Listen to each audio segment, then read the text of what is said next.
السلام عليكم ورحمة الله وبركاته. شويبك حديث نمبر عن ابن عمر رضي الله عنه قال ابن عمر رضي الله عنه تكلم قال رسول الله صلى الله عليه وسلم الله رسول صلى الله عليه وسلم বলেছেন বুনিয়াল ইসলাম আলা খামসিন ইসলামের উপরে পাঁচটি শাহাদাতু আল্লা ইলাহা ইল্লাল্লাহ ওয়া আন্না মুহাম্মাদার রাসূলুল্লাহ এই কালেমার সাক্ষ্য প্রদান করা ওয়া ইকামিস সালাহ সালাত কায়েম করা ওয়া ইতাইজ যাকাত যাকাত আদায় করা ওয়াল হজ্জু হজ করা ওয়া সাওমি রমাদান রমজান মাসে রোজা রাখা। সহিহ বুখারী হাদিস নম্বর 12 عن عبد الله بن عمرو رضي الله عنه قال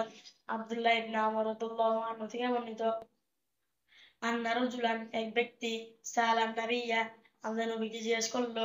আইয়ুল ইসলামি খায়রুন ইসলাম কোন জিনিস উত্তম